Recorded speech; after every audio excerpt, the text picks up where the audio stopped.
Hello friends, आप सभी का स्वागत है आपके अपने YouTube channel teach with Niketa में। जैसा कि आप सभी जानते हो कि मैं आपको सीटेट के लिए ईवीएस के प्रैक्टिस सेट करा रही हूं, जिसमें 5 प्रैक्टिस सेट हमारे हो चुके हैं और आज जो है 6ठा प्रैक्टिस सेट है। टॉपिक है आज का हमारा जल। आज जो क्वेश्चन लेके आई हूँ मैं वो जल से रिलेटेड क्वेश्चन है, इम्पोर्टेंट क्वेश्चन है। चलिए स्टार्ट करते हैं अपनी क्लास। और क्लास स्टार्ट करने से पहले मैं एक बात और बोलना चाहूँगी, अगर आप पहली बार मेरे चैनल पर आए तो चैनल को सब्सक्राइब जरूर कर लेना और अगर वीडियो पसंद आए तो लाइक और शेयर जरूर करना। तो चलिए स्टार्ट करते हैं अपनी आज की क्लास, जिसमें सबसे पहला क्वेश्चन दिया हुआ है कि क्वेथन, उबलना और वाष्पीकरण में अंतर है। इंपॉर्टेंट क्वेश्चन है। 4 ऑप्शन दिए हुए हैं, इसमें आपको एक ऑप्शन इसमें सही बताना है। पहला ऑप्शन है कि क्वेथन से द्रव का आयतन कम हो जाता है जबकि वाष्पीकरण में नहीं।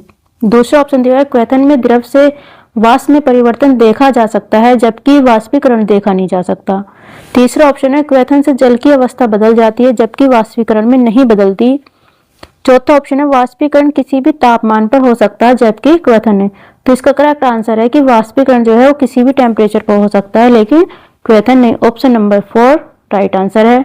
नेक्स्ट क्वेश्चन है कि नींबू साधारण पानी में डूब जाता है लेकिन नमकीन पानी में तैरता है, ऐसे क्यों? नींबू का घनत्व नमकीन पानी में अधिक हो जाता है या नींबू का घनत्व नमकीन पानी में कम हो जाता है। नेक्स्ट, नमकीन पानी का घनत्व साधारण पानी के घनत्व से अधिक होता है। और चौथा ऑप्शन है कि साधारण पानी का घनत्व नमकीन पानी के घनत्व से अधिक होता है। तो इसका करेक्ट आंसर जो होगा ये होगा कि नमकीन पानी का जो घनत्व होता है वो साधारण पानी के घनत्व से अधिक होता है। नेक्स्ट है कि रक्त की जांच द्वारा किसकी उपस्थिति से मलेरिया की पहचान होती है। 4 ऑप्शन है। रक्त में क्षतिग्रस्त यकृत कोशिकाएं, रक्त में मच्छर के लार्वे की, लाल रक्त कोशिकाओं में मच्छर के अंडे की, या फिर लाल रक्त कोशिकाओं में मलेरिया परजीवी प्लाज्मोडियम की। किसकी जांच होती है रक्त की? रक्त में किसकी जांच होती है? वो होती है लाल रक्त कोशिकाओं में मलेरिया परजीवी की। Option number 4 correct answer. Next question है कि रेखा की माँ, यहाँ डैश है बीच में, रेखा की माँ डैश के लिए रोजाना तालाब से लाए पानी में फिटकरी डालती है, क्यों? पानी को रंग रहित करने के लिए, हल्के निलंबित अपद्रव्यों को अवसादित करने के लिए, या फिर कठोर जल को मृदु जल में परिवर्तित करने के लिए, या फिर पानी में उपस्थित रोगाणुओं को खत्म करने के लिए। तो जब तालाब से पानी जो लाया जाता है उसमें फिटकरी डाली जाती है। फिटकरी क्यों डाली जाती है? फिटकरी डाली जाती है कि हल्के निलंबित अपद्रव्यों को अवसादित करने के लिए। राइट आंसर होगा ऑप्शन नंबर 2। नेक्स्ट क्वेश्चन है डैश के लिए मछली घर एक्वेरियम में हवा वाला पंप रखा जाता है, क्यों रखा जाता है?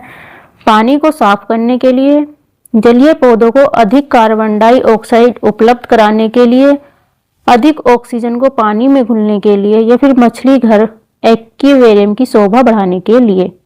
हवा वाला पंप रखा जाता है, क्यों रखा जाता है? वो इसलिए रखा जाता है कि ऑक्सीजन को पानी में घुलने देने के लिए। तो राइट आंसर हो गया इसका ऑप्शन नंबर 3। चलते हैं नेक्स्ट क्वेश्चन की ओर। तो नेक्स्ट क्वेश्चन है कि आरती एक पोस्टर पर एक बीमारी की रोकथाम से संबंधित निम्नलिखित सावधानियां पढ़ती है। क्या? कि अपने आसपास पानी को एकत्रित न होने दें, पानी के बर्तनों, कूलरों, टंकियों को साफ रखें, यदि कुछ स्थानों पर जगह पर पानी एकत्रित हो जाता है तो मिट्टी तेल का छिड़काव करें। तो पोस्टर का जो उद्देश्य है वो किस फैलने के विषय में जागरूकता पैदा करता है। 4 ऑप्शन दिए हुए हैं, आपको ऑप्शन जो सही है राइट आंसर है वो आपको बताना है। तो पहला ऑप्शन है डेंगू और जापानी मस्तिष्क ज्वर को रोकने के लिए, चेचक और मलेरिया को रोकने के लिए, डेंगू और आई फ्लू रोकने के लिए, या फिर टाइफाइड और हैजा रोकने के लिए।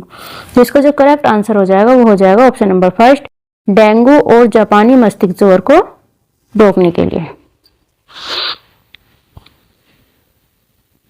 नेक्स्ट क्वेश्चन है पानी के साथ प्रयोग करते ज्योति यह देखती कि स्टील की खाली कटोरी पानी पर तैरती है लेकिन लोहे की एक छोटी कील डूब जाती है। इसे तथ्य द्वारा व्याख्यायित किया जा सकता है कि लोहा पानी की तुलना में हल्का है और स्टील पानी की तुलना में भारी है, या फिर स्टील की कटोरी पर लगने वाला बल उसके भार की तुलना में ज्यादा है जबकि लोहे की कील पर लगने वाला बल उसके भार की तुलना में कम है। नेक्स्ट, लोहे की कील पर लगने वाला बल उसके भार की तुलना में ज्यादा है, जबकि स्टील की कटोरी पर लगने वाला बल उसकी भार की तुलना में कम है। और नेक्स्ट है कि लोहा पानी की तुलना में भारी है और स्टील पानी की तुलना में हल्का। तो इसका क्या कारण है? इसका कारण है कि स्टील की कटोरी पर जो बल लगता है उसके भार की तुलना में ज्यादा है, जबकि लोहे की कील पर लगने वाला बल उसके भार की तुलना में कम है। तो इसका राइट आंसर हो जाएगा ऑप्शन नंबर सेकेंड। नेक्स्ट है, तरुण भारत संघ नामक समूह इस संबंधित है। पुरानी झीलें जो पुनर्निर्मित करने से है, यह विशेष रूप से सक्षम बच्चों को सिखाने में मदद करने से है, स्कूल में दोपहर का पका हुआ भोजन उपलब्ध कराने से, या आर्थिक रूप से कमजोर वर्गों के बच्चों के लिए निःशुल्क कोचिंग संस्थाएं चलवाने से है। तो इसका जो राइट आंसर हो जाएगा, किससे संबंधित है ये तरुण भारत संघ समूह? यह है कि पुरानी झीलें जो है पुनर्निर्मित उनसे संबंधित है। राइट आंसर हो जाएगा ऑप्शन नंबर फर्स्ट। नेक्स्ट है, उस वैज्ञानिक का क्या नाम है जिसने सर्वप्रथम मच्छर के पेट के अंदर ताक झांक की और यह सिद्ध किया कि मलेरिया मच्छर से फैलता है, तथा इस अनुसंधान के लिए दिसंबर 1902 में चिकित्सा के क्षेत्र में नोबेल पुरस्कार दिया गया। क्या नाम है उस वैज्ञानिक का? उनका नाम है रोनाल्ड रोस इनका नाम है। तो राइट आंसर हो गया ऑप्शन नंबर फर्स्ट। नेक्स्ट है कि मृत सागर क्या है? ऐसा सागर जिसका पानी जहरीला होता है, ऐसा सागर जो सभी महासागरों और सागरों से ज्यादा नमकीन है, ऐसा सागर जिसमें ज्वार भाटे बहुत तीव्र गति से होते हैं, या ऐसा सागर जिसमें जहाज चलाना खतरनाक होता है। तो क्या है मृत सागर? मृत सागर ऐसा सागर है जो सभी महासागरों व सागरों से ज्यादा नमकीन है। तो इसका करेक्ट आंसर हो जाएगा ऑप्शन नंबर सेकेंड। नेक्स्ट है, निम्नलिखित में से कौन सा मच्छरों से होने वाले रोगों का समुच्चय है? कौन सी बीमारी मच्छरों से होती है? चिकनगुनिया, हैजा या मियादी बुखार? चिकनगुनिया, मलेरिया, मियादी बुखार, हैजा, डेंगू, मलेरिया, या चिकनगुनिया, डेंगू, मलेरिया? तो इसका जो करेक्ट आंसर हो जाएगा ऑप्शन नंबर 4, चिकनगुनिया, डेंगू और मलेरिया। नेक्स्ट है, निम्नलिखित में कौन सी बीमारी रुके या एकत्रित हुए पानी से हो सकती है? मलेरिया, पोलियो, निमोनिया, चेचक? तो रुके हुए पानी से कौन सी बीमारी होती है? होती है मलेरिया। नेक्स्ट क्वेश्चन है कि रेणु की दादी उसे एक सूखा हुआ कुआं दिखाते हुए बताती है कि 15-20 वर्ष पहले कुएं में पानी था, लेकिन अब यह सूख गया है। कुएं में पानी सूखने के क्या कारण हो सकता है या हो सकते हैं, ये बताना है। कि पेड़ों, कुएं तथा उनके आसपास के स्थान की मिट्टी को अब सीमेंट से ढक दिया है, या आसपास के इलाके में बहुत सारे बोरिंग पंप लग गए हैं, या प्रत्येक व्यक्ति के घर में अब नल होने के कारण कोई भी कुएं का प्रयोग नहीं करता है। तो इसका कारण क्या है ये हमें बताना है। तो इसका जो करेक्ट आंसर हो जाएगा ऑप्शन नंबर सेकंड हो जाएगा। ए और बी सही है इसका आंसर, क्योंकि पेड़ों, कुओं और उनके आसपास के स्थान की मिट्टी को क्या कर दिया गया? सीमेंट से ढक दिया गया है,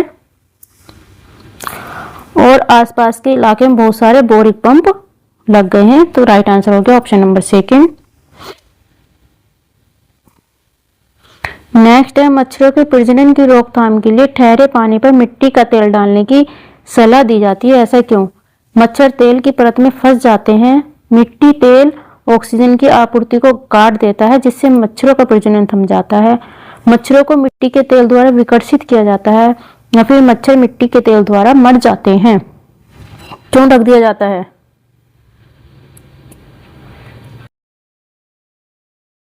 तो इसका जो राइट आंसर है वो ये है कि मिट्टी तेल जो है ऑक्सीजन की आपूर्ति को काट देता है, और जिसके कारण मच्छरों में प्रजनन थम जाता है।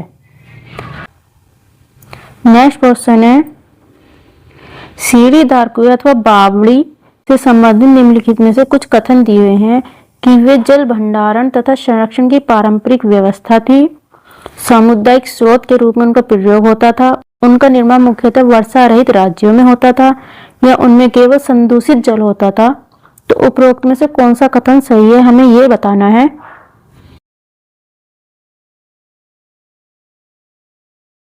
तो इसमें क्या था कि वे जल भंडारण तथा संरक्षण की पारंपरिक व्यवस्था थी, ये आपका सही है।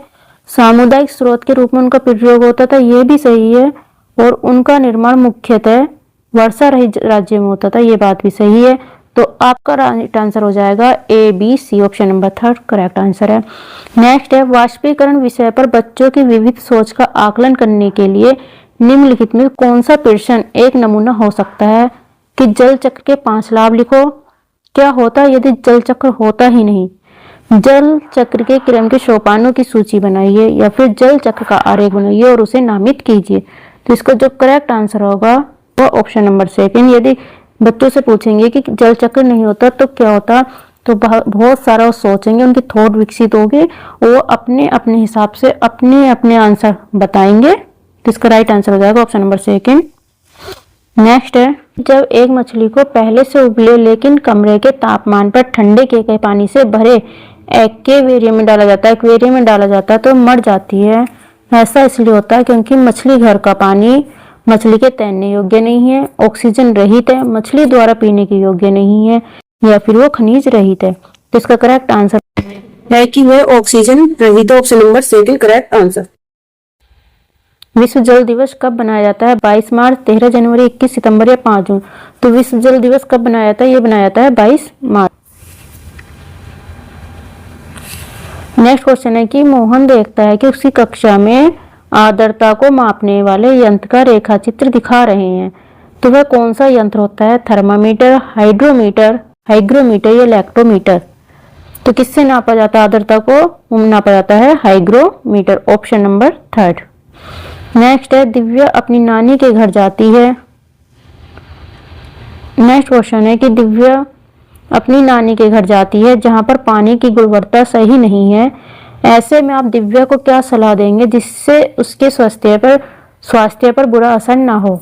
उससे कहेंगे कि पानी को उबालकर पिए, या पानी को फ्रिज में जमा कर फिर उसे ठंडा करके पिए, या पानी को छानकर पीने की सलाह देंगे, या फिर उपरोक्त सभी? तो उसे क्या बोला जाएगा? उसे हम सलाह देंगे कि वह पानी को उबाल कर पिए। तो इसका करेक्ट आंसर हो जाएगा ऑप्शन नंबर 1। अगर फ्रेंड्स आपको वीडियो पसंद आई हो तो प्लीज लाइक एंड शेयर करना और चैनल को सब्सक्राइब भी कर लेना अगर पहली बार मेरे चैनल पर आए हो। मिलते हैं नेक्स्ट क्लास में, तब तक के लिए bye bye and thank you so much.